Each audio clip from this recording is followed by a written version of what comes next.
আসসালামু আলাইকুম। সবাই আশা করি ভালো আছেন।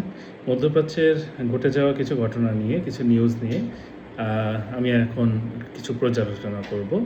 পর্যালোচনার এক পর্যায়ে আমরা আ কিছু নিউজ শুনব, আপডেট নিউজ এবং কিছু বিষয় নিয়ে আমরা আলোচনা করব। আশা করি এই বিষয়গুলো আপনাদের সবারই হয়তো মাথায় আছে বা আপনারাও এই বিষয়ে চিন্তা করছেন এবং এই আ ডিসকাশন বা এই পর্যালোচনা নিয়ে আমরা কিছু বিষয় শিখতে পারবো আশা করি।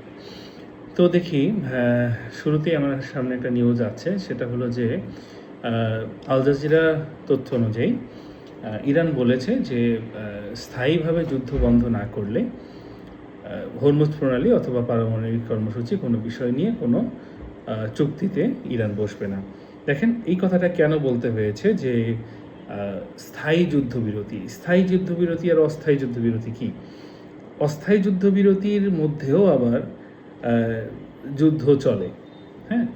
ব্যাপারটা কেমন? ধরেন আপনি যদি গত কয়েক বছর, দশকের যুদ্ধ দেখেন, ইসরায়েলের সাথে লেবানন, হামাসের যুদ্ধ চলছে, আমেরিকার সাথে ইরানের যুদ্ধ চলছে।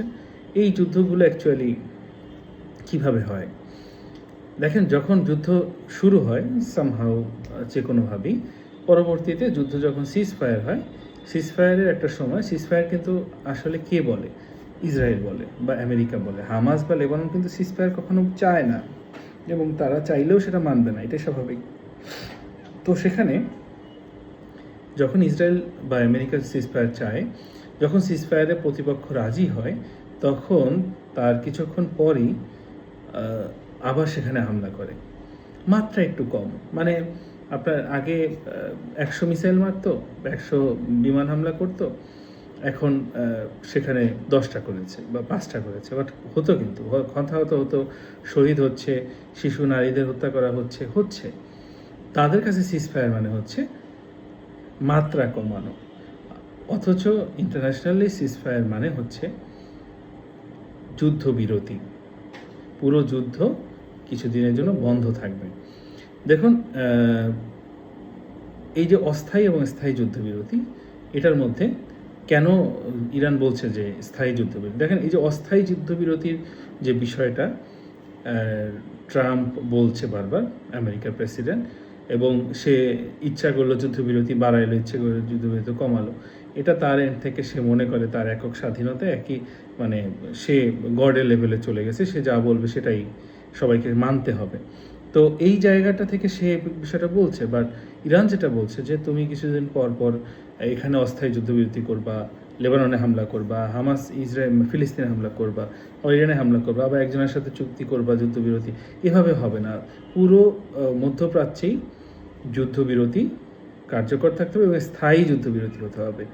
স্থায়ী যুদ্ধবিরতিগুলো হচ্ছে আমেরিকা এবং ইসরায়েলের জন্য মানে অসম্ভব। কারণ হলো তারা অ্যাকচুয়ালি যুদ্ধের মাধ্যমেই তারা টিকে থাকে।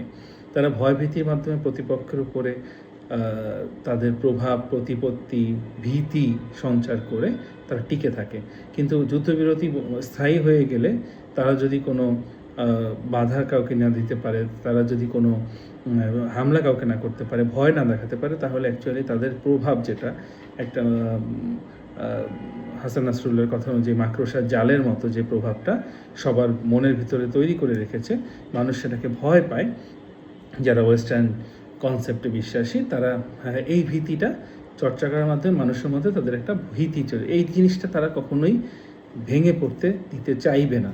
যদিও ইরান যুদ্ধের পরে অলরেডি বিশ্বব্যাপী সকল মানুষের মধ্যেই আমেরিকা ইসরায়েলের বিপক্ষে যে একটা জনরোষ তৈরি হওয়া বা জনমত তৈরি হওয়া, এবং আমেরিকা ইসরায়েল যে আসলেই তাসের ঘরের মতো, এটা প্রমাণ হয়ে গিয়েছে, মানুষ বুঝতে পেরেছে। এর আগে কিন্তু বুঝতে পারে নাই, কারণ তখন মানুষ অ্যাকচুয়ালি আমেরিকা ইসরায়েল কারো কাছে মাথা নত করবে, কারো কাছে সিজফায়ার প্রত্যাশা করবে বা তারা যুদ্ধবিরতি চাইবে বা তাদেরকে কেউ হামলা করবে, এই বিষয়টা কেউ চিন্তা করে না। এই দেখেন যুদ্ধ শুরু হওয়ার ঠিক কিছুদিন আগেও যদি আমরা ১-২ বছর আগে দেখি, প্রচুর আমাদের আহলে হাদিস, সালাফি, তারপরে আরও বেশ কিছু ভাই ব্রাদার ছিল, তাদের দেখবেন তাদের আইডিগুলোতে ফলো করবেন, তারা কিন্তু কখনোই এটা বলে না যে ইরান কখনো এইভাবে হামলা করতে হবে। তাদের কথাই ছিল যে ইরান হচ্ছে ফাঁকা বলিয়া ওড়ায়। আমি জাস্ট যুদ্ধের কিছুদিন আগেও কয়েকটা মানে পোস্টে আমি দেখেছি তারা বলছে ইরান ফাঁকা বলি আওড়ায়, ইরান সবাইকে সামনে ঠেলে দিচ্ছে, হামাসকে সামনে ঠেলে দিচ্ছে, লেবাননকে মানে হিজবুল্লাহকে সামনে ঠেলে দিচ্ছে, ইরান কিছুই করছে না, ইরান অ্যাকচুয়ালি কিছুই করতে পারবে না, এই যে ব্যাপারগুলো। বাট এখন ইরান প্রমাণ করে দিয়েছে যে ইরান চাইলে পারে, বাট ইরান ডিপ্লোম্যাটিকভাবে বিভিন্ন বিষয়ে সিদ্ধান্ত নেয় এবং সেই সিদ্ধান্তটা তার বাস্তবায়ন করে। এবং দেখেন ইরান যখন থেকে 12 দিনের যুদ্ধ গেল গত বছর, এবার প্রায় 58 দিনের তম দিন আজকে, তো এরপরেও কিন্তু অ্যাকচুয়ালি ইরান হয়নি, মানে থামেনি এবং তাদের লক্ষ্য থেকে পিছপাও হয়নি। আপনারা অবশ্যই অ্যানালাইসিস করেছেন। তো স্থায়ী কর্মসূচি, স্থায়ী যুদ্ধবিরতি, অ্যাকচুয়ালি স্থায়ী যুদ্ধবিরতিরও দরকার। এরপরে আমি একটা নিউজ দেখলাম 57তম দিনে, যুদ্ধের 57তম দিন আজকে, 58তম দিন, এটা গতকালকে মেবি নিউজ। 58তম দিনে বা 57তম দিন যেটাই হোক, ইরানের জনগণ সবাই প্রতিদিন রাস্তায় নেমে আসতেছে এবং লক্ষ লক্ষ মানুষ মিছিল করছে, শিশুদেরকে নিয়ে আসতেছে, নারীরা চলে আসছে, বাচ্চা নিয়ে আসতেছে, কোলের বাচ্চা, রাস্তায় দাঁড়িয়ে দিয়ে দোয়া করতেছে, নামাজ পড়তেছে, আলেমরা দোয়া করাচ্ছে, জালেমদের থেকে মাজলুমদেরকে মুক্তি দেওয়ার জন্য দোয়া করছে, entry Trump, entry America, Israel, Netanyahu এদের বিরুদ্ধে যুদ্ধ মানে স্লোগান দিচ্ছে এটসেট্রা। এটা কিন্তু মানে 57-58তম দিনেও কীভাবে পসিবল হয়? এর কারণ হচ্ছে তারা এমন একটা জাতি, আপনি চিন্তা করেন, জাস্ট আমাদের বাংলাদেশের একটা চিন্তা যদি হয়, আমরা এরকম ঘটনা কিন্তু বাংলাদেশে ঘটেছে। আপনি যদি চিন্তা করেন বাংলাদেশে জুলাই আন্দোলনে মানে মানুষ রাস্তায় নেমে আসছে, লক্ষ লক্ষ মানুষ শহীদ হয়েছে, রক্ত দিয়েছে, বাবা মা তার বাচ্চাদেরকে নিয়ে এসেছে, বাট সেটা কিন্তু যখন জুলাই মানে হয়ে গেল, ফল হয়ে গেল, জুলাইয়ের বিপ্লবের যে চাহিদা ছিল সেটা বাস্তবায়ন হলো না, তারপর কিন্তু তারা রাস্তায় নেমে আসতে পারেনি। ইভেন তাদের ভিতরে তাদেরকে আমি ড্যাম শিওর যে যদি তাদেরকে জিজ্ঞেস করা হয়, সাধারণ মানুষ, পলিটিক্যাল অ্যাক্টিভিটেড না, সাধারণ মানুষদেরকে জিজ্ঞেস করা হয় যে আপনি অ্যাকচুয়ালি এখন কি ভাবছেন জুলাই বিপ্লব নিয়ে, আমার মনে হয় ম্যাক্সিমাম লোক বলবে যে সেই সিদ্ধান্তটা ভুল ছিল এবং আমরা এখন রাস্তায় নামার জন্য প্রস্তুত না। দেখেন, ইরানের ব্যাপারটা আলাদা, ইরানের জাতিটা আলাদা। আমাদের শহীদ ওসমান হাদির কথা আমরা বলতে পারি, তাদের লক্ষ লক্ষ মানুষ সেখানে জানাজায় অংশগ্রহণ করেছিলেন, বাট এখন ওসমান হাদির বিষয়টা ফেসবুকে টোটালি নাই, কেউ বলছে না। যখন গভর্নমেন্ট এই বিষয়ে কোনো হস্তক্ষেপ নিচ্ছে না, করছে না, কোনো অবদান নিচ্ছে না, যখন জুলাই বিপ্লবের শহীদদের কোনো বিচার হচ্ছে না, এই বিষয়গুলো নিয়ে কিন্তু অ্যাকচুয়ালি গভর্নমেন্ট যখন নিশ্চুপ, তখন কিন্তু জনগণ আর অ্যাক্টিভ হচ্ছে না। এর কারণ হচ্ছে তাদের এই আবেগগুলো বা আমাদের এই আবেগগুলো, আমরা যে বাঙালি জাতি, আমাদের আবেগগুলো একটা নির্দিষ্ট ট্রেন্ডিং একটা ব্যাপারের উপর ওঠানামা করে। যখন যেটা ট্রেন্ড হয়ে যায় তখন আমরা সেটা নিয়ে ভাবি, যখন এই ট্রেন্ডটা বন্ধ হয়ে যায় তখন আমরা ওটা নিয়ে ভাবি না।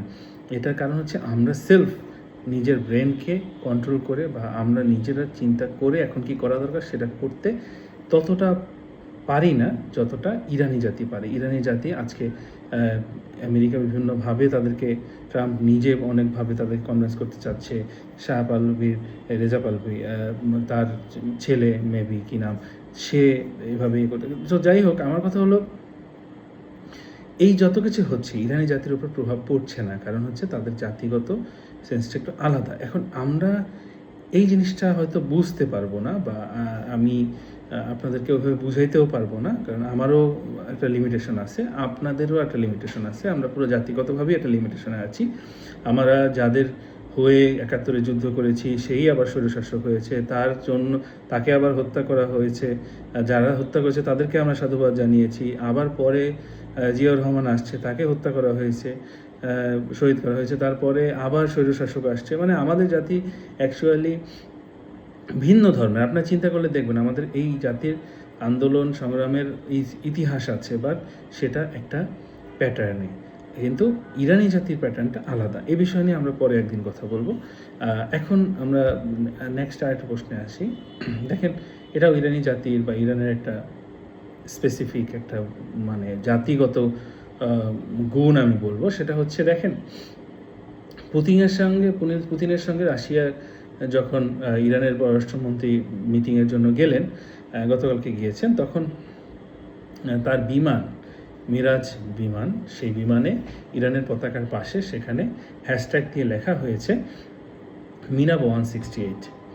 এর মানে হচ্ছে 168 জন শিশু মিনাব স্কুলে যেই হত্যাকাণ্ড করা হয়েছে, আমেরিকার গণহত্যা করা হয়েছে শিশুদের স্কুলের উপরে বোমা ফেলে, এবং সেটার সেই ঘটনাকে এতদিন পরেও জিয়ে রেখেছে এবং সেটা প্রতিবাদ করছে ইরানি জাতি। এবং সেটা কিভাবে করছে, একেবারে ওপেন বিমানের উপর লেখে মিনাব হ্যাশট্যাগ দিয়ে মিনাব 168। এটা একটা খুব উল্লেখযোগ্য ব্যাপার যে একটা প্রেরণাকে, একটা চেতনাকে দীর্ঘদিন ধরে রেখে তারপরে সেটাকে কেন্দ্র করে জাতিগত উজ্জীবন এবং নিজের আত্মসম্মান বোধকে ধরে রাখা এবং নিজের শত্রুকে শত্রু হিসেবে চিনে রাখা, এটা একটা কালচার। এই কালচারটা ইরানের ভিতর আছে, আমাদের ভিতরেও থাকে, কিছুদিন পর থাকে না। যেমন আমরা ওসমান হাদির বিষয়টা দেখতে পারি, শহীদ ওসমান হাদির বিষয়টা কিন্তু আমরা এখন আর ওইভাবে হাইলাইট করছি না। আমাদের গভর্নমেন্টের উচিত ছিল এরকম একজন শহীদ যারা করেছে, তার নেপথ্যে যারা করিয়েছে তাদের বিরুদ্ধে কন্টিনিউয়াসলি আমাদের সজাগ থাকা, গভর্নমেন্টকে সজাগ থাকা, যাতে সরকার যদি সজাগ থাকতো তাহলে কী হতো, এই জাতি বারবার স্বৈরশাসকদের বিরুদ্ধে জেগে উঠতো হাদির মতো করে।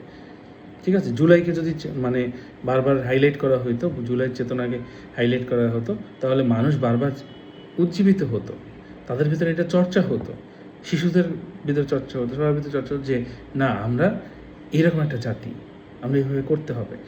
বাট আমরা কি করলাম, আমরা এটাকে টোটালি হাইড করে অন্যভাবে ডাইভার্ট করে নিজেদের প্রয়োজনে ইউজ করছি।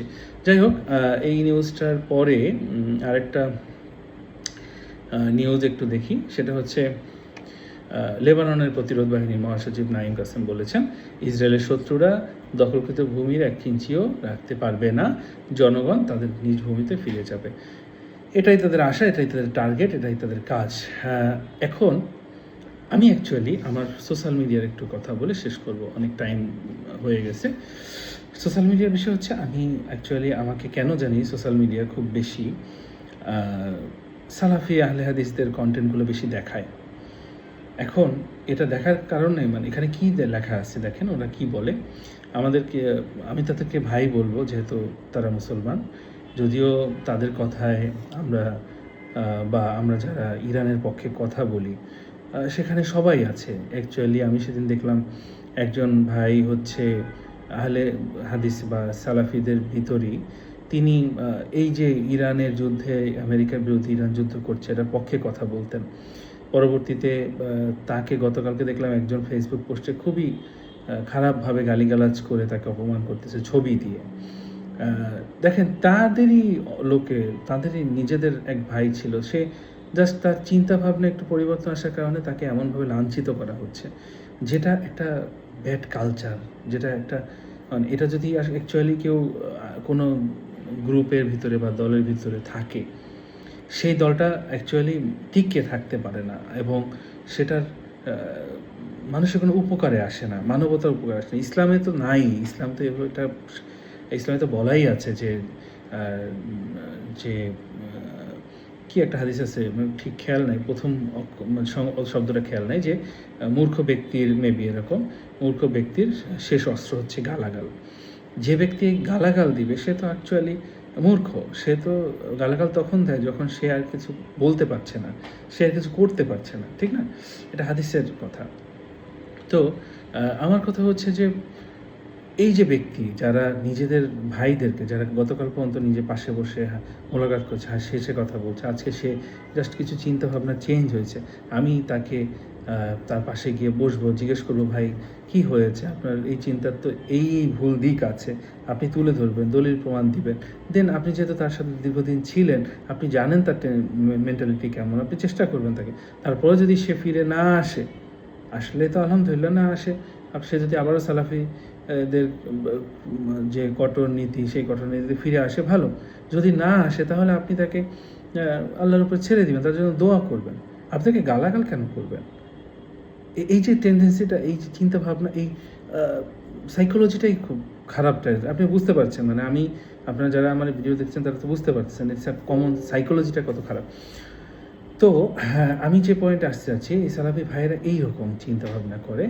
আমি ভাইদেরকে সম্মান রেখে বলতে চাচ্ছি, আপনারা যে ধরনের কনটেন্ট দেন, আপনারা চাইলে কিছু সালাফি, মানে ওনারা অ্যাকচুয়ালি নামের, কেন জানি নামের পাশে সালাফি শব্দটা উল্লেখ করেই পোস্টটাতে করেন।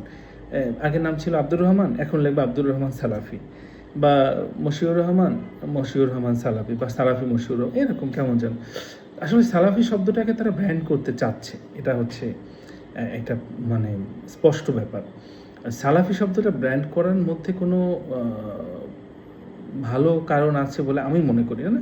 রাসূলুল্লাহ সাল্লাল্লাহু আলাইহি ওয়াসাল্লামের থেকে তো আমরা ভালো শিখতে পারি। রাসূলুল্লাহ সাল্লাল্লাহু আলাইহি ওয়াসাল্লাম কিন্তু তার যেই নামটা তার জাহিলি যুগে ছিল, সেই নামটাই সে জীবনের শেষ পর্যন্ত মুহাম্মদ নামেই পরিচিত ছিলেন। এবং ব্যাপারটা এরকম না যে মুহাম্মদ ইসলামী এরকম বলেছে পরে এসে, এরকম না। বা তার মানে বিষয়গুলো এমন না যে নামটাকে এমনভাবে চেঞ্জ করে ফেলছে যাতে আলাদা হয়ে যায় সমাজ থেকে। হ্যাঁ, মানে অনেকের নাম আগে এমন ছিল যে লাত, উজ্জা বা মূর্তিদের নামে ছিল, বা শিরকি নাম ছিল, সেই নামগুলো চেঞ্জ করা হয়েছে। কিন্তু এমন না যে তার নামটা আগে ছিল সুন্দর। হ্যাঁ, আগে ছিল আকবর, বা আগে ছিল এই যে তাস মানে কীরকমই আসছে না, সৌন্দর্য বা এরকম কিছু, তাদেরকে নাম কিন্তু চেঞ্জ করা দরকার নেই। কারণ নাম চেঞ্জ করলে অ্যাকচুয়ালি ধর্ম চেঞ্জ হয়ে যায় না, অন্তর চেঞ্জ হয়ে যায় না। ধর্ম তো অ্যাকচুয়ালি অন্তরের ব্যাপার। আপনি কি চিন্তা ভাবনা করছেন, কি ভাবছেন, এটার উপরে কি আমল করছেন, এটার উপরে আপনার ধর্ম চেঞ্জ হয়। এটার জন্য তো দলিল লেখার দরকার নেই, ঠিক না? একটা কালেমা পড়লে মুখে, মনে পড়লে বা কি, মুখে পড়লে বা কি, নাই কি, আপনার অন্তর ঠিক না থাকলে কালেমা পড়ে লাভ নেই। তো অ্যাকচুয়ালি এটাই হলো ব্যাপার যে এই ভাইয়েরা যেটা করেন সেটা হচ্ছে নামের পাশে সালাফি লেখেন। ওকে, আপনি যদি এটা লিখে আপনাকে সালাফি হিসেবে প্রচার করতে চান, সমস্যা নেই, বাট আপনি কি বলছেন এবং সেটা পাবলিকলি। আপনি একটা ভাইকে দেখলাম, তিনি 4-5 লাইনের একটা পোস্ট করেছেন, ছবিটা দিয়েছেন, কি যেন একটা ছবি দিলেন বাশার আল আসাদের, রাহবার, শহীদ রাহবার আয়াতুল্লাহ খামেনেয়ির, আর সামনে কার যেন একটা ছবি দিয়েছিলেন, আমার ঠিক খেয়াল নাই। তো তারপরে উনি উপরে লিখলেন শিয়ারা, শিয়া বলেন না, উনি ইরানি বলছেন, ইরানি প্রেমীদের সন্তানরা জারজ, বা তিনারা জারজ মায়ের সন্তান, তারা মুতার সন্তান, তারপর তারা মানে মুনাফিক, তারা আবু জেহেল, মানে এরকম কিছু কিছু বলছে। আমার আসলে এগুলো তো মুখস্থ রাখি না, তবে আমার এই কথাগুলো দেখে উনি শেষে যেটা লিখছেন যে এরা সিরিয়ায় গণহত্যা চালিয়েছে, এবং তারা সবসময় যেটাকে বলে যে আমেরিকা ইসরায়েলকে সাপোর্ট করে, আমেরিকা ইসরায়েলের উপরে গজব পড়ুক, আমেরিকা মানে ইরানের উপরে গজব পড়ুক।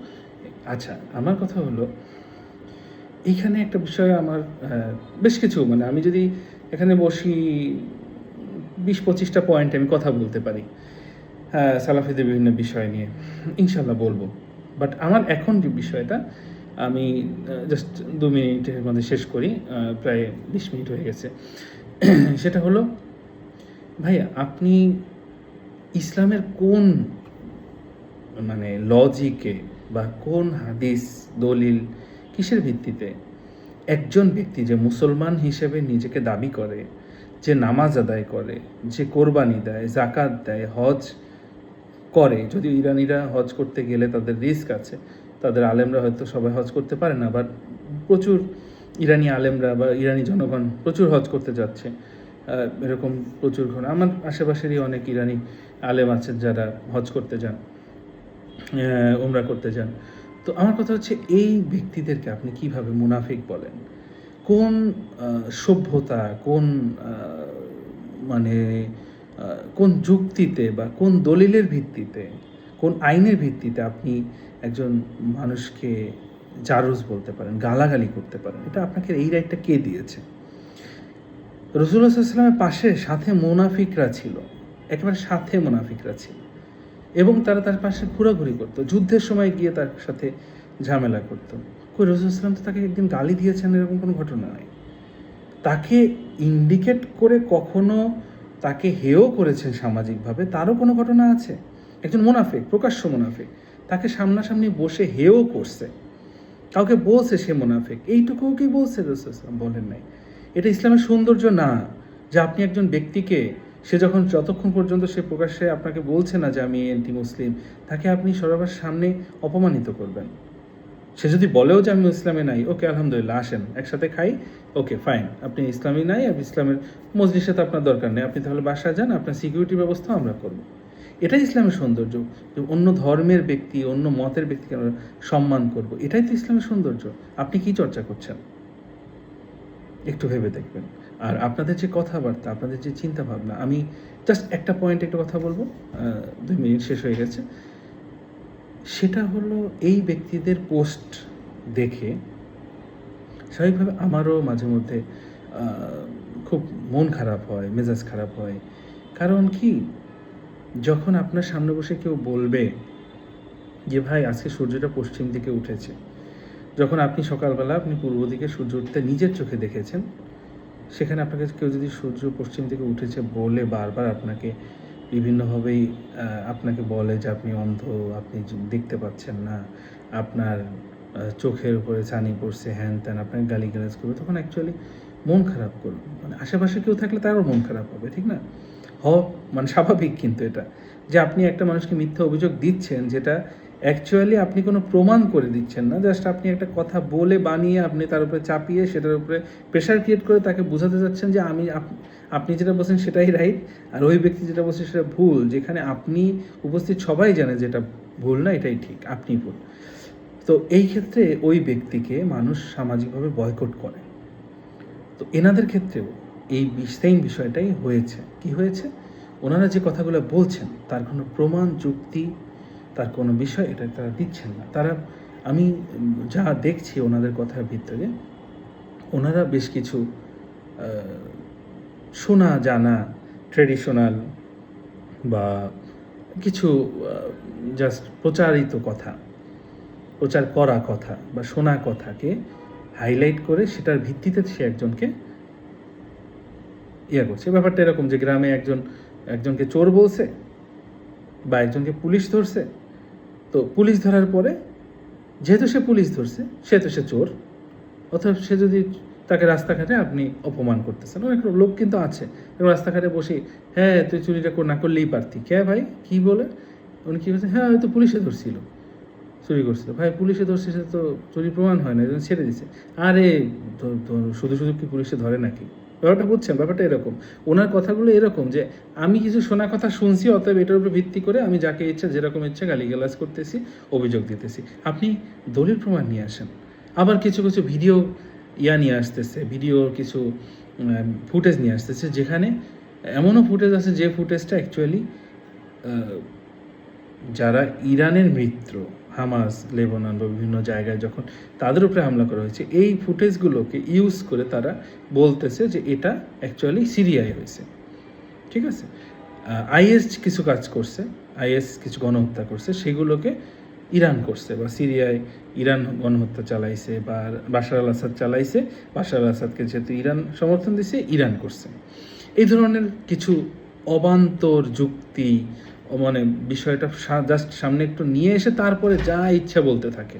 তো এই যে প্যাটার্নটা খুবই খারাপ, এবং এই প্যাটার্নের কারণে সারা মানে বাংলাদেশে যত মানুষ এখন সবাই অ্যাকচুয়ালি ইরানের পক্ষে, এবং মানুষরা তাদেরকে অ্যাকচুয়ালি ওই ধরনের হাস্যকর ব্যক্তি মনে করে, যারা ওই সূর্য পশ্চিম দিকে উঠেছে বলে সবাইকে জোর করে শিখাইতে চায়।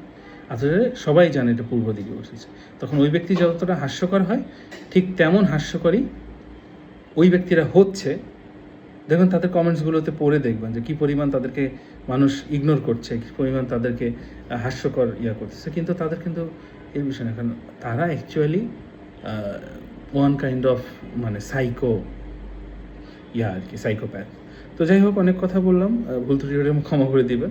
আমি চেষ্টা করব প্রতিদিন কিছু কিছু বিষয় নিয়ে কথা বলার জন্য। তো ভালো লাগলে ইনশাআল্লাহ এটা শেয়ার করবেন, সবাইকে জানার সুযোগ দিবেন। আর আমার যদি কোনো ভুল ত্রুটি হয়ে থাকে অবশ্যই কমেন্টসে বলবেন। আমি পরবর্তী ভিডিওতে ওই বিষয়ে ইনশাআল্লাহ কারেকশন করব। সবাই ভালো থাকবেন। আসসালামু আলাইকুম রহমতুল্লাহি ওয়া বারাকাতুহু।